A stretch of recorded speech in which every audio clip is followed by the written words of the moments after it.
Précédemment, à l'aide d'étapes minutieuses, nous avons réussi à placer une vis sur le moteur. Maintenant, pour avoir un scénario plus proche de la réalité, nous allons insérer d'autres vis, mais cette fois-ci à l'intérieur du moteur. Commencez par vous rapprocher du moteur. Ensuite, sélectionnez l'action intitulée Clone. Pointez la vis déjà existante, puis maintenez votre gâchette enfoncée afin de dupliquer l'objet. Placez l'objet vis-à-vis le trou et répétez cette action pour chacun des trous de vis du moteur. Une fois cette étape faite, assurez-vous de resélectionner l'action Grab dans votre panneau de contrôle.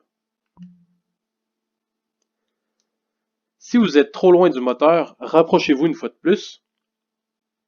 Puis, à l'aide du curseur de votre contrôleur, prenez chacune des vis et insérez-les à l'intérieur du moteur.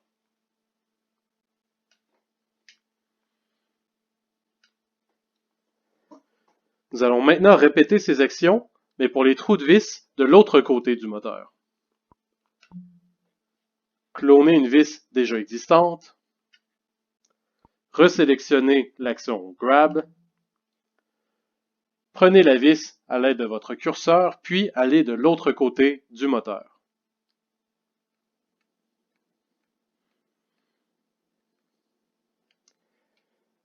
Rapprochez-vous du moteur, puis insérez la vis à l'intérieur de celui-ci. Clonez une fois de plus cette vis et placez chacun des objets vis-à-vis chacun des trous.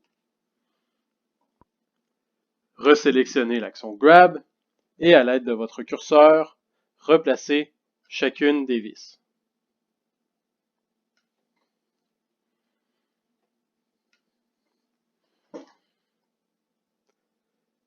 Reculez-vous de l'avion, puis inspectez le travail nouvellement fait.